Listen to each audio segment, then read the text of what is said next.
Hi, everybody. Thanks very much for having me today. I'm based in London, but I have spent 20 years in Hong Kong, and I built quite a few businesses in Hong Kong. One of them was called Fluid, and I sold that business not so long ago to PricewaterhouseCoopers. I also built a company called Nest, which invested in startups and built Hong Kong's first corporate accelerator programs.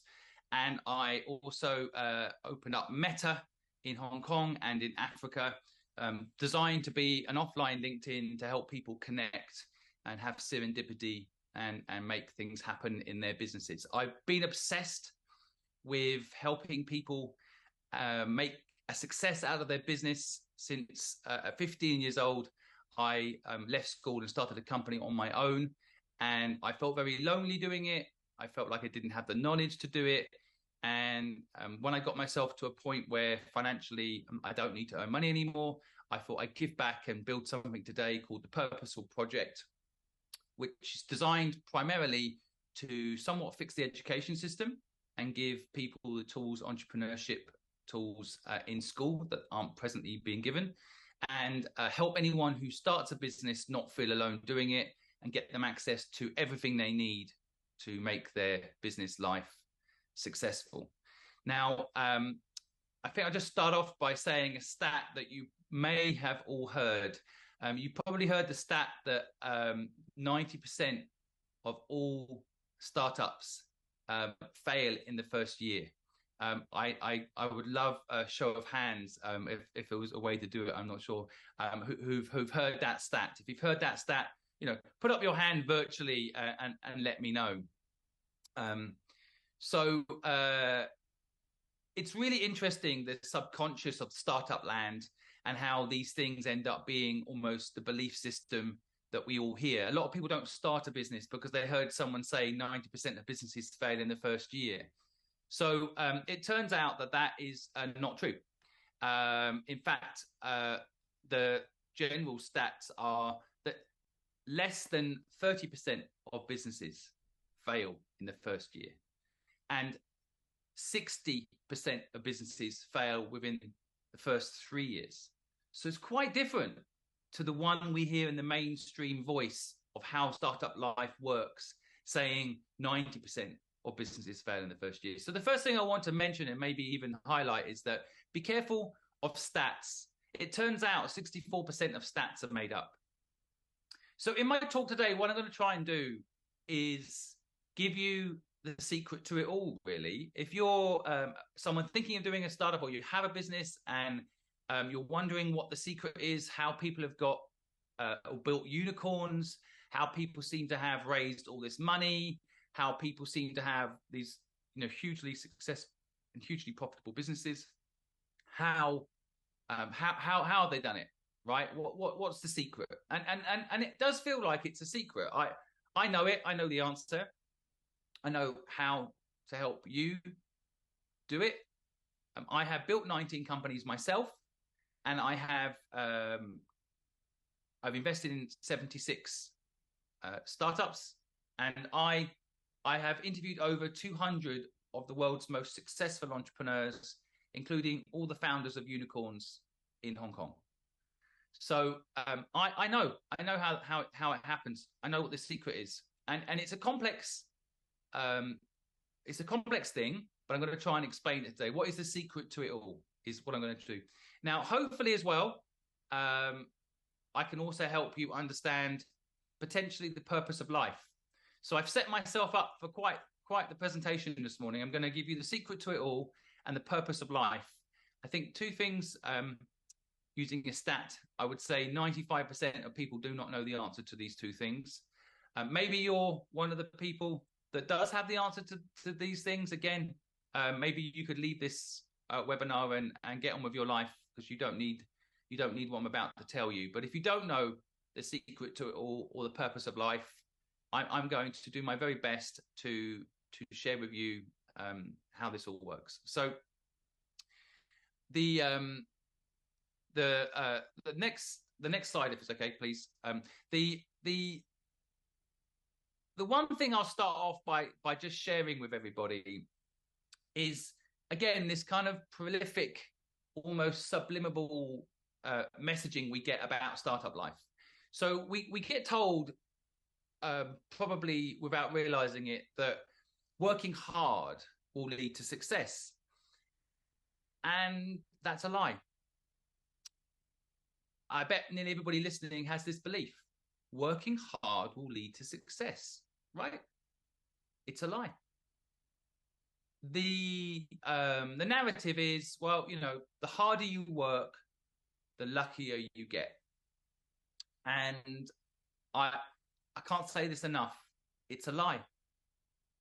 And I don't know where it stems from, and I don't know how it's happened, but I guess a combination of hustle culture and the narrative, you know, that often is peddled to make people work hard, has made it like a mainstream belief. And I have had the exact opposite experience. In fact, a lot of very successful people have said it by accident that this is not true. And people have talked about, for example, Bill Gates has talked about how he always used to employ lazy programmers. Why? Because they'd find a way of doing something quick and do it best, because they were wanting to save time. And so it turns out, though, luck is very important.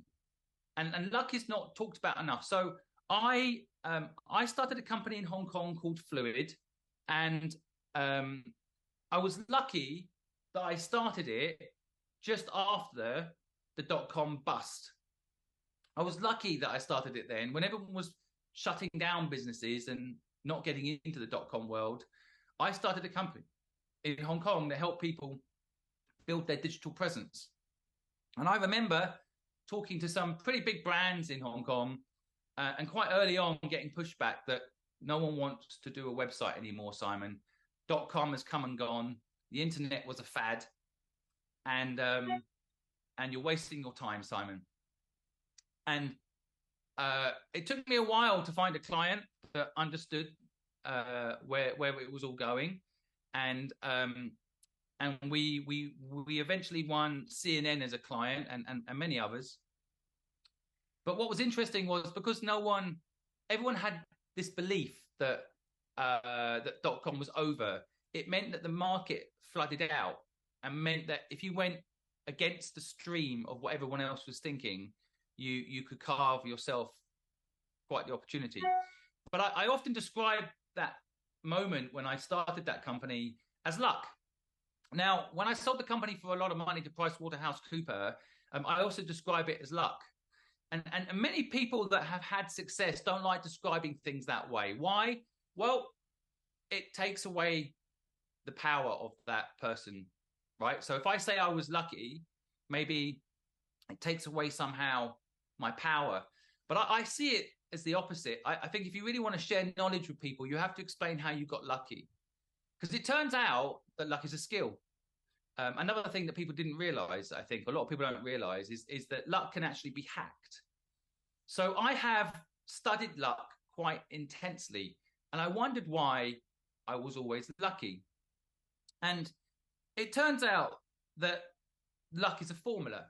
And I didn't realize that luck was a formula for myself. I wrote a book about my experiences in Hong Kong and how I built these incredible companies and made lots of money. And when I wrote this book, initially, I think it was like every other book. It was a bit like, you know, I'm a genius. Like every entrepreneur that writes a book, like this is the brilliant things that I did to make it. And then when I read it back to myself, I thought, you know, my son's going to read this book one day, and I want him to know the truth. So I rewrote the book with the nuance of each example of how I was brilliant. So, you know, it turns out I wasn't brilliant. I was lucky, and luck is broken into two parts. And statistically, and I've looked at over 300 people that have been incredibly lucky and studied how they got luck. And statistically, it turns out on average, about 2% of everybody's life is random luck. So this is luck you can't control. An example of this is where you're born. Where you're born will make a huge difference. If you're born in Hong Kong or you're born in the UK, you have a distinct advantage. And it will affect your life in quite a major way. So straight off the cuff, the harder you work, the luckier you get. Well, how hard are you going to work to ensure that your mother has you in a certain location, right?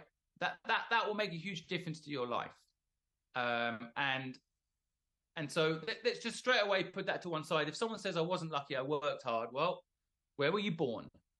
What were your opportunities that others didn't have? But what's more fascinating than the 2% rule is the 98%. The 98% of your life is luck you can influence. And so how do you influence luck? And it turns out there's basically 3 main steps. And the first step is, might sound obvious when I say it, but people don't quite understand how to play it. But the number 1 rule probably to hacking luck, and I think all 3 rules are important, but the number 1 rule is take risk. The more risk you take, the luckier you get, is an Instagram quote that should be out there. Not the harder you work, the luckier you get. I know plenty of people that are working hard, run themselves into the ground, have health issues, are not successful. I know plenty of nurses that are working really, really hard every day. That doesn't necessarily equal success for them, right? Certainly not financially. So risk is key. The more risk you take, the luckier you get. And you can spend 1 hour a day taking risk and be successful, right? You don't need to work 18 hours a day. And the interesting thing about risk is modern society has given people the ability to not take risk. And what I mean is, risk is very much linked to the fear mechanism in a human. Humans are incredible in many ways, but one of the special things that humans have that other beings don't have is that we're able to project what could happen next. So you can be sitting where you're sitting now and you can project what could happen if you step outside your front door. You can project things. And this is a real skill in humans, but it's been a bit misused. So now we end up projecting our worst outcome. We end up projecting what could happen. And that has meant that we are not taking risk. Now, fear itself has also been misunderstood. Fear is, in fact, a superpower. Fear is something we're given. And what's happened is, modern society has corrupted fear. What used to happen is a lion's coming towards us, we feel fear, and it makes us think differently. It makes us run faster. It makes us innovate. It makes us stronger. But what's happened in a modern society is that we had the ability to say no. So I remember when I was 22 years old, someone asked me to go on stage and talk to 1,000 people about my experiences of being homeless and how I managed to get out of that. And I remember my instinct was to say no. I started getting sweaty palms. I was nervous. I was like, oh, no, I can't do it. I can't do it. No, thank you. And in that moment, I realized that fear, I was using it the wrong way. And instead of saying no, I said yes. And that transformed my life, saying yes instead of saying no. And I used that fear I had to get good at public speaking. I used that fear I have to be good at talking and to 1,000 people that I'd never met.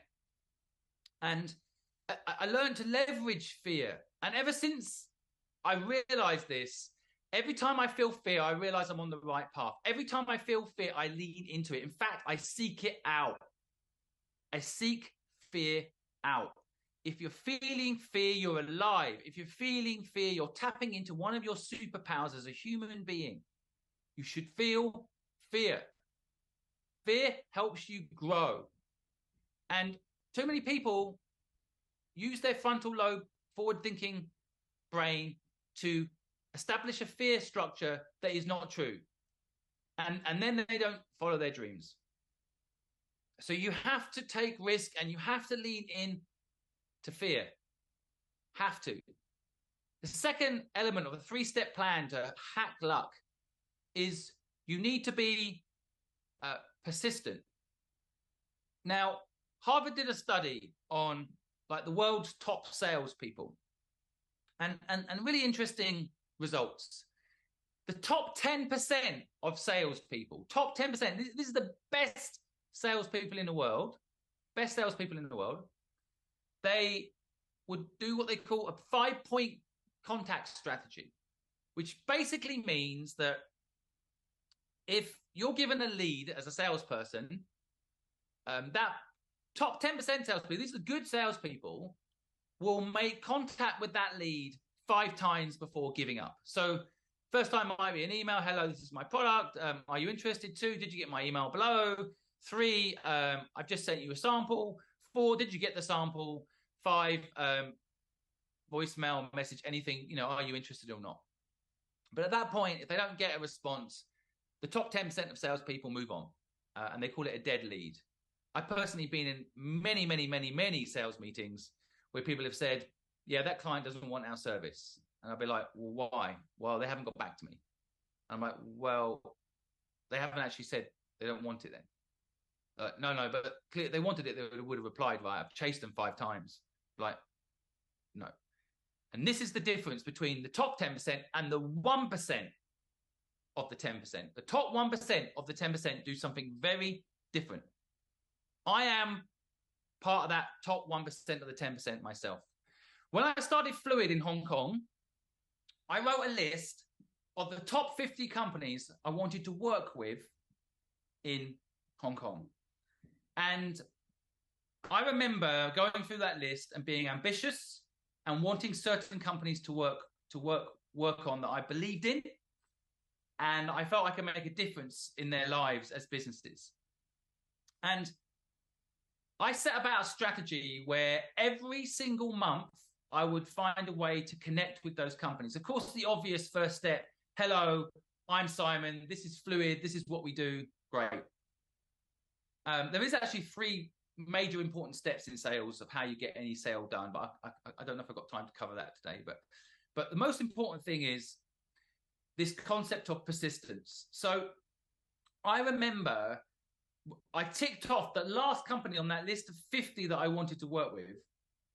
I ticked off that 50th company 9 years later.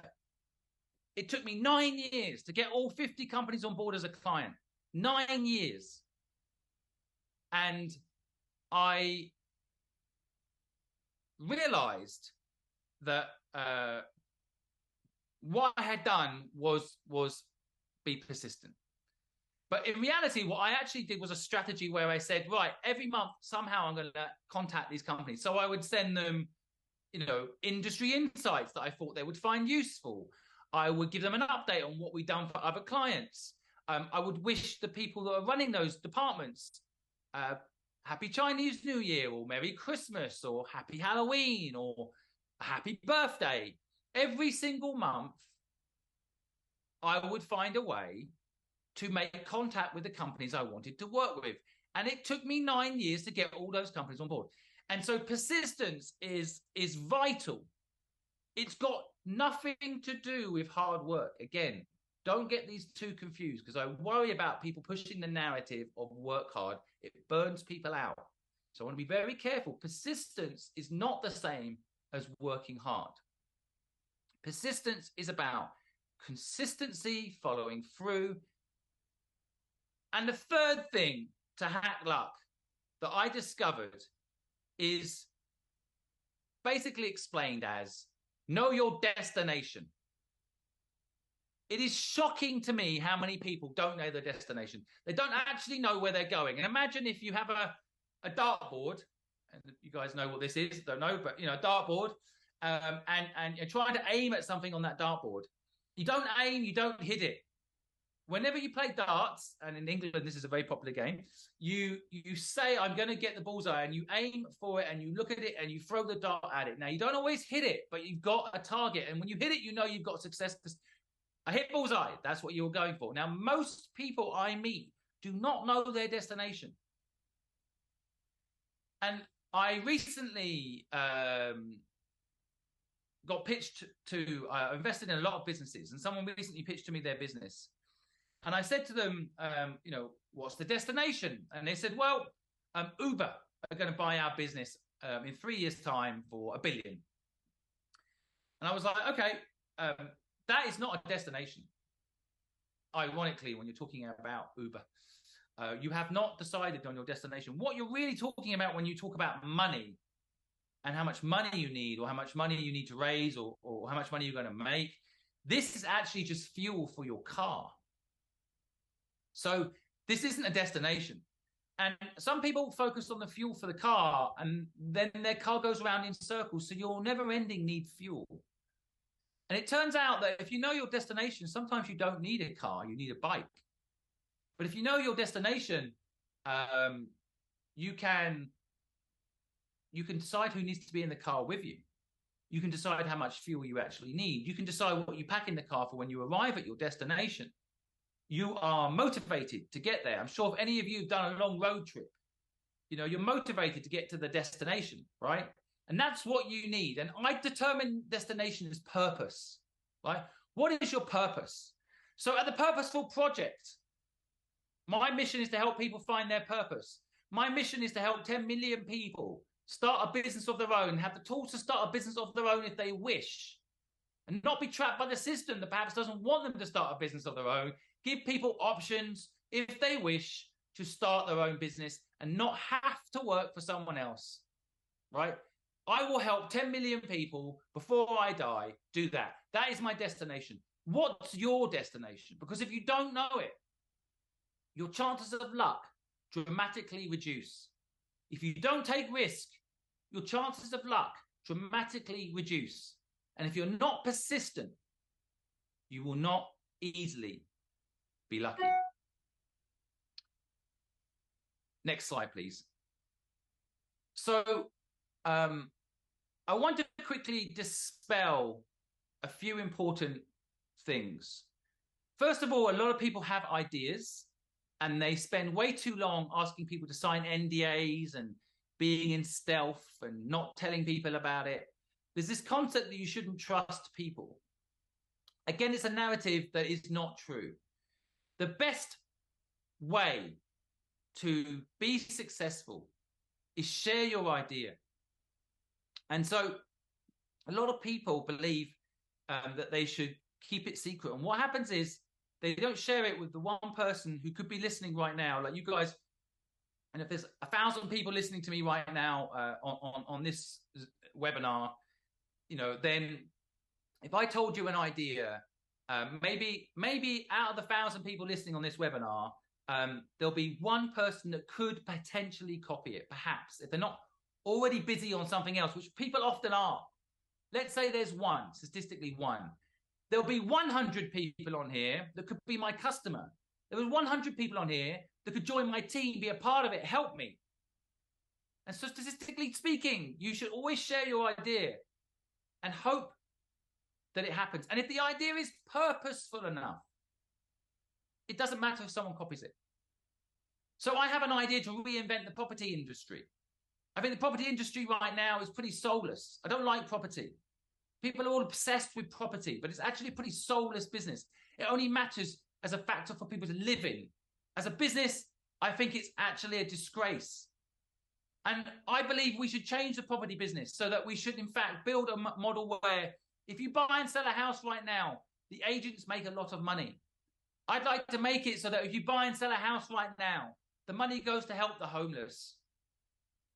And if you did that, everyone would want to give you their property to list. It wouldn't cost them any extra to list their property with you. But then if they sold their property through you, they'd be doing some good. They'd be helping the homeless. And if you've got the listings, you can get the buyers. That is $1 billion idea I've just given you there that could change the world and make the world a better place. Now I can hold on to this idea and try and just make it for me.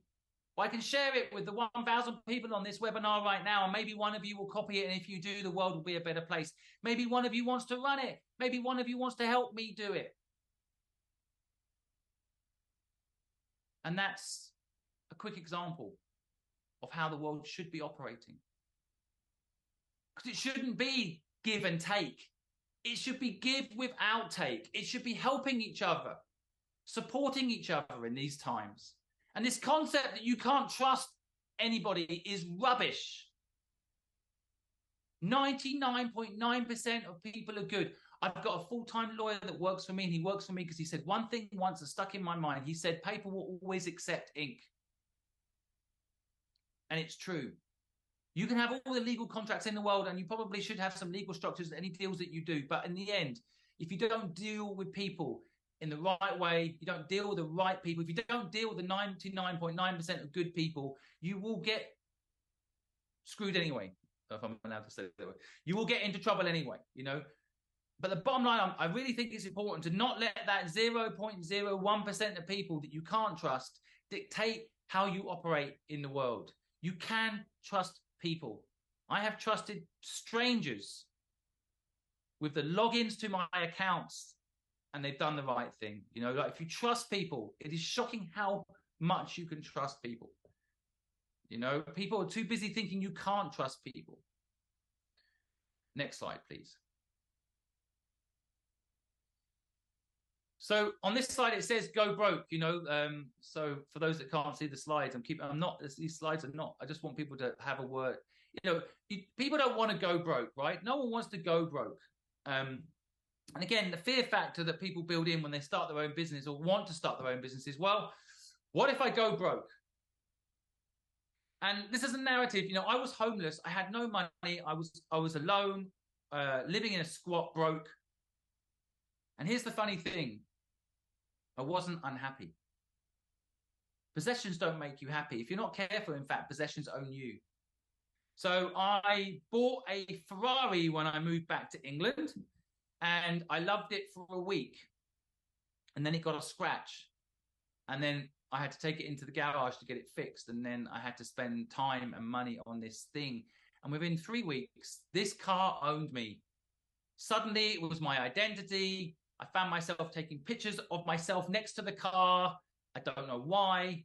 And suddenly everything about me was about this car. This car owned me. This car, I didn't own this car anymore. It had taken over me. Got rid of it. I got rid of it because I remembered my own rule, which is these possessions don't make you happy. Purpose makes you happy. And so people are worried about going broke. And I understand it. But the truth is, and herein might be the secret to it all. I really believe that you have to be willing to risk it all if you want to be successful. And I have data to prove it. If you look, and I have studied this again, if you look at all the people that are successful in this world, they will always put it all on the line to be successful. And, you know, Bill Gates quit university and went all in on Microsoft. Elon Musk, after he sold PayPal and made 110 million, he didn't buy a load of property and rent it out and live on a beach somewhere. Because he knows what I know, that the only way to live is to risk it all. It's all a game. So he took his 110 million from PayPal and almost went broke doing Tesla and SpaceX and so on, right? But he's changed the world. He's lived an incredible life. He's had an incredible experience. He's not sat on a beach collecting rent. If you want to be successful, the secret to it all is you've got to risk it all. And if you're not willing to risk it all, you're not doing the right thing. So I run the Purposeful Project today, and I will risk it all, everything. Everything I've made so much money in the last 30 years, I'd put it all on this project, and I am. Otherwise, I'm not going to do it. And you have to get into that frame of mind, because every single business I've looked at that's been successful has lived this way. The guys that founded Airbnb, all in, everything in that business. If it didn't work, they go broke. Because there's something in this concept of what they call the Vikings used to call it burning the boats. And basically what they used to do is land on the island, land in England, and then burn the boats. So you have to win. You have to win the battle. You have to. There's no going back. And every successful entrepreneur lives this way. And the ones that don't succeed are the ones that have a backup plan. The ones that say, well, if this doesn't work, I'll just get a job at blah, blah, blah. I've got to keep some money aside because, you know, I don't want to risk it all. They don't go to the edge. They don't make it happen. And every single unicorn in Hong Kong that I've interviewed, every single founder has gone all in. All in. So go broke, folks. And trust me, you can't take money with you. So all you ever have in life is experiences. And 90-year-olds were interviewed in this survey, like the things that they regretted. What was the number one thing that people in their 90s regretted? Nearly every single person, number one regret was what they didn't do. No one regretted what they did do. One of the many businesses I opened up in Hong Kong was a cafe called Gray's. It lasted 5 years. It was in Sheung Wan. Some of you may remember it. I closed it down. It didn't work in the end, but I don't regret it for a single moment. I ticked off a bucket list item to open up a cafe of my own. It didn't work, and it didn't work for many reasons. I wasn't running it. I wasn't all in on it. All the things I'm talking to you about right now, I know why it didn't work, but it didn't work, but I don't regret it. And that's the most important thing. I remember thinking, should I take that lease and pay that 80,000 Hong Kong dollars a month rent plus or not? And I went for it. And although it didn't work, I have no regrets. You don't want to be in your 90s and have regrets. You've got to do that thing you're thinking about. Next slide, please. So another saying in business that I hate, and in a minute we're going to come to some Q&A, so you guys can ask me some questions if you want. I will be delivering up in a moment the purpose of life, and hopefully I'll give you the secret to it all, and now you understand how to get more luck. But I'm going to give you the purpose to life in a minute. But I just want to make sure there's a few things that you remove from your subconscious that you've probably been told. Like in business, you're told, don't take it personally. Don't take it personally. That is rubbish. Take it personally. Absolutely take it personally. You have to be passionate about what you do. It has to mean something to you. Ideally, what you're doing has to be a problem that matters to you. The school system is broken, in my opinion, because the school system asks the wrong question of young people. It asks this question. It says, what will you do when you grow up? It is the wrong question. The question we need to ask people is, what problems do you want to solve? Not what will you do? Because when you know what the problem is you want to solve, you can reverse engineer what you do. So I can be a lawyer for 4 years. I can be a doctor for 4 years. I can be anything I want. But I need to know what the problem is I'm solving and what tools I need to solve that problem. Too many people are told, I want to be a doctor. And then I know many people that become a doctor and hate it. I know many, many people that become a lawyer and hate it, become a banker and hate it. Because they've not been asked the right question. They're not asking themselves the right question. They've gone for the career choice and they've not taken it personally. You have to take it personally. It's your life, not your parents' life. You don't do what they want. You do what's right for you to build out a life that has purpose. Next slide, please. We don't celebrate the small wins enough. I think often people will look at the dreams that they have, and sometimes they might compare themselves to their neighbor, and they think they're behind. So I was 23 years old when I started up my business in Hong Kong, and I remember meeting some folks who just got into banking. And one person had got a £500,000 bonus in their job. And I remember being jealous. and thinking, oh, I've just got this little company and, you know, I should be working in banking. And then 3 years later, that same person hated their job, had depression, didn't enjoy their life at all, even with all this money that they'd made. And I was having the time of my life building Fluid. And although in those first 3 years, I did not make £500,000 profit, I did have the time of my life and learn new things and build out a skill set and a brand and a reputation that I would later on in my life make a lot of money from. I just enjoyed myself. And there's a lot to be said for what I call celebrating the small wins. So enjoying your day to day, you know, like if you can have, like I help everybody every day. I help one stranger every day. That's what I do on my social media. I help one stranger every day under this concept of give without take. And every time I do it, I feel good. And I know the person I'm helping has a happier day because of it. Small wins. You know, and it's not about how much money I'm making in that day, and what people see as the big wins. It's about lots of small wins over time compounding into a big win. We need to spend more time appreciating the small wins. Next slide, please.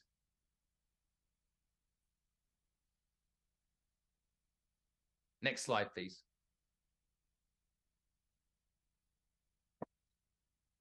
And the big wins, which a lot of people in startup land will project a big win as selling your company. So take it from me as someone that sold their company. When I first sold Fluid to PricewaterhouseCoopers and the money dropped into my account, it of course was an incredible moment. But then followed what I can only describe as depression. Because it turns out that good luck and bad luck, there's a very thin line between the two. And it turns out quite often that bad luck over time can end up being good luck. And good luck over time can end up being bad luck. Suddenly, everything that I had, the business, the clients, the people I work with, my family, it was gone. I'd sold that company. That was the dream. It's everybody's dream to build a company up and sell it. But I had a big win, but be careful with big wins. And I've invested in 76 companies, and I always tell people when I'm investing in them, don't put an exit strategy on this business, because if you do that, if you think that's the big win, you're going the wrong way. The big win is building a business you love. You put exit on there because you think investors want to see a way out. We don't. Good investors want to see a way to grow. Don't think about big wins as the success. Be careful of big wins. They can bring a lot of trouble. Good luck can often be bad luck. Keep an eye on that. Make sure you don't focus on an exit. Focus on building something you love. Next slide, please.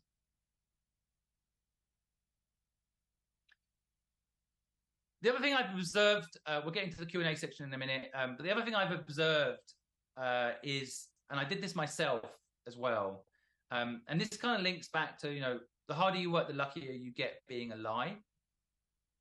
When I first started my first company at 15 years old, it was a gardening company, and I had no money, and I started this company.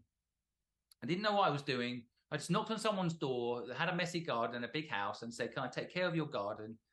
And they said yes. How much? And I made up a number. I had no idea how much I should charge to take care of someone's garden each month, but I said £200 a month.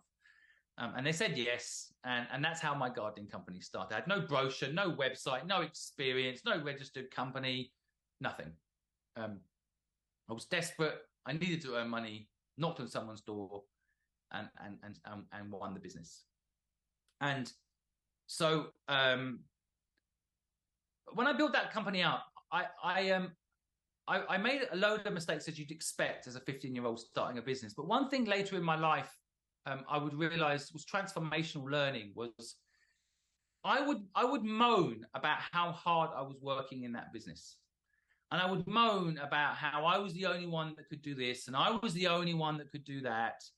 And I made myself a martyr in my own business. Because it turns out that's what we do. We, if you go back to caveman days, we go out and hunt, and we come back and talk about how hard it was to hunt.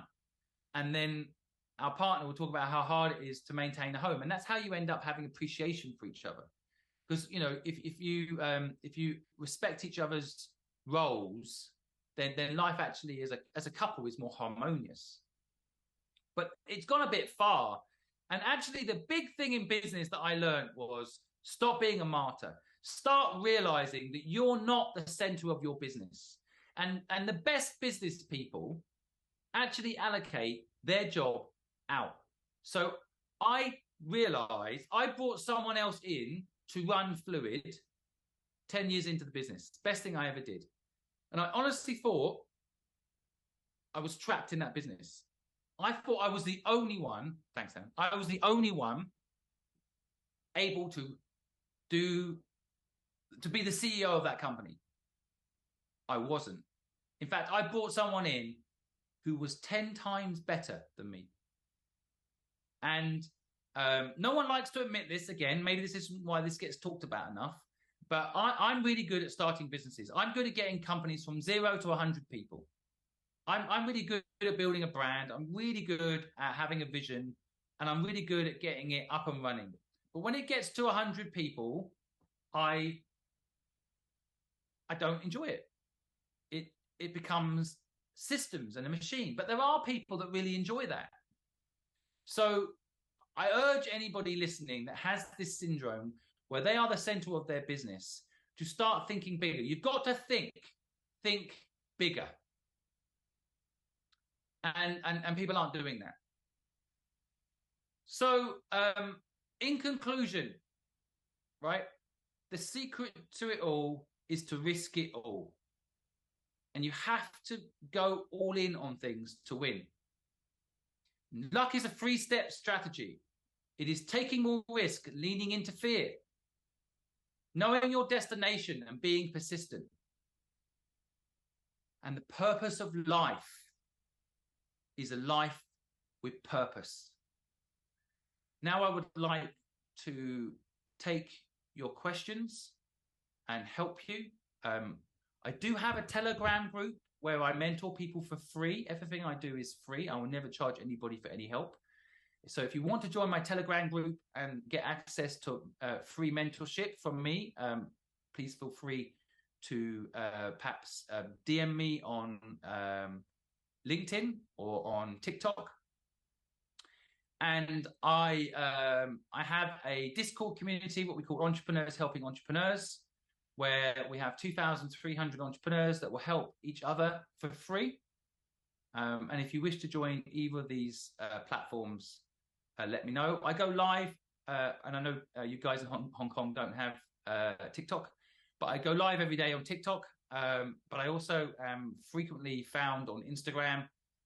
So if you guys want to come on and get a live mentorship, or want to ask a question about your business, or just want some help or some exposure for what you're doing, then reach out. That's what I live for today under the Purposeful Project. So I would now like to take questions and help anybody that has a question. So yeah, how can I help you? Oh, thank you, Simon. That is a very motivative speech. Actually, we do got some questions from the attendee. The first questions will be what is the best advice that you can give to someone who is planning to quit his regular job and to start a business? Well, first of all, congratulations. You're one step closer to freedom. And I think everybody should experience starting their own business at least once. And remember, if you speak to anyone that's had their own business for a year, they never want to go back working for someone else. There's a reason for that. It's liberating. Don't get me wrong. It's hard. It's hard to start your business at the beginning.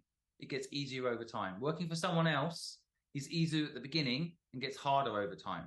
So do the hard thing now, right? If you've got less responsibilities, do the hard thing now. And the advice I'd give, summing up some of the things I was just saying in my talk is that, make sure what you start has a purpose. Make sure it is personal. So what I'm doing today, I'm helping people for free start and grow a business. It's because at 15 years old, no one helped me. I had no support. It was hard. I was lonely. And I'm going back to that 15-year-old me and helping. Right? That's why I can never charge people. Because I remember asking someone for help when I was 15 years old, and someone saying, if you don't pay, you don't pay attention, Simon. I'm just thinking, I'll pay attention. I promise, just help me. And they're like, well, if you don't pay, you won't appreciate it. I'm like, I promise you, I'll appreciate it. You know, if it brings value, I'll appreciate it. Why wouldn't I? And no one would help me unless I paid them. And I didn't have any money to pay them. Right. So that's why I'm doing what I'm doing today. And nothing will stop me. I will not stop until the education system is fixed. And people have this knowledge that they deserve to have options when they leave school to start a business of their own or work for someone else. I will not stop. You need that. You need to build that into your life. What is your purpose? Why are you going to do this business? Because then when someone offers you a job or offers you more money than you're earning in your own company, you're going to say no, because what you're doing is important, and you'll follow through. You'll be persistent. You'll take risk, and you'll know your destination. So make sure you build those things in. And I promise you, you know, it won't be easy, and you might earn less money, but over time you'll be happier. Okay, that is the next to the second questions will be, what is the most obvious difference in business environment between Hong Kong and in the UK for the startup? Better off to start off in Hong Kong or in United Kingdom? Well, seeing as I'm talking to you guys in Hong Kong, I will have to say, don't I, that Hong Kong is, in my opinion, one of the best places in the world to start a company. And I know there's lots of reasons that you've probably heard a million times from InvestHK and others, but I genuinely believe Hong Kong is an amazing place to start a company. The tax rate is low, which incentivizes you to, you know, reinvest in the business and grow it. So I used to pay 15% tax in the UK, and it meant that the profit we made, we were able to put back into the company and grow it. You know, when I sold my company, there's no capital gains tax. So my 15 years of work, hard work, wasn't taxed at 50%. So, you know, I what I put in, I got back. And Hong Kong gives you that opportunity.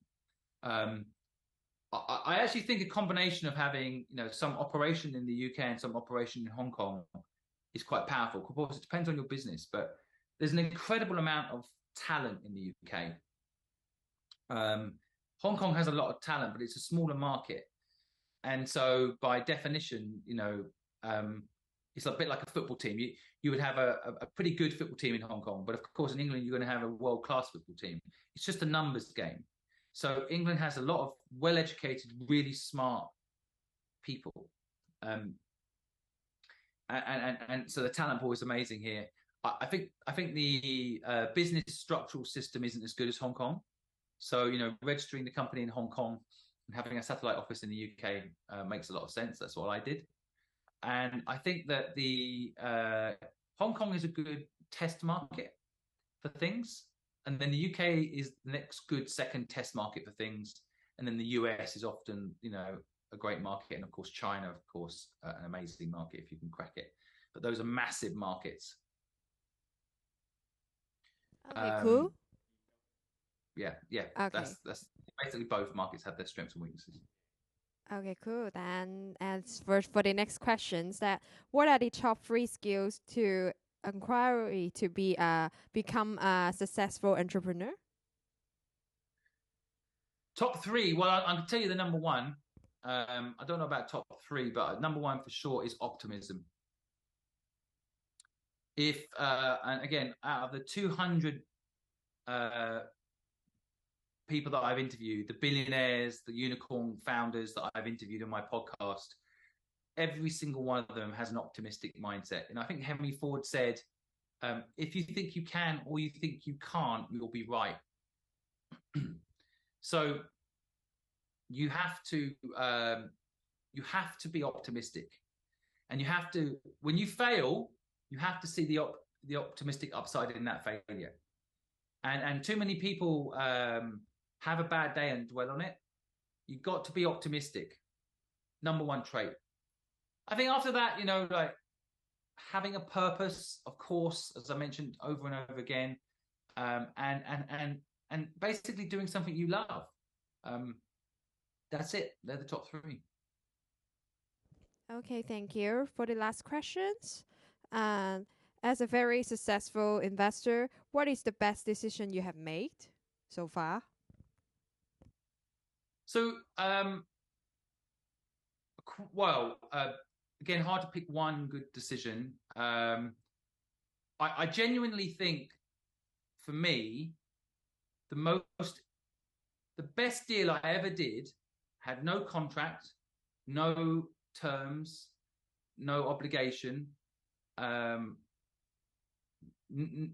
absolute trust, 100%. Best deal I ever did was I married a Hong Kong girl. Best decision of my life. And she has made me a success because she believed in me. She let me take risks with all our savings. She let me do crazy things like open up Meta in the top of Lang Kwang Tower and spend $1 million doing it. You know, like she's let me do crazy things and let me live an incredible life.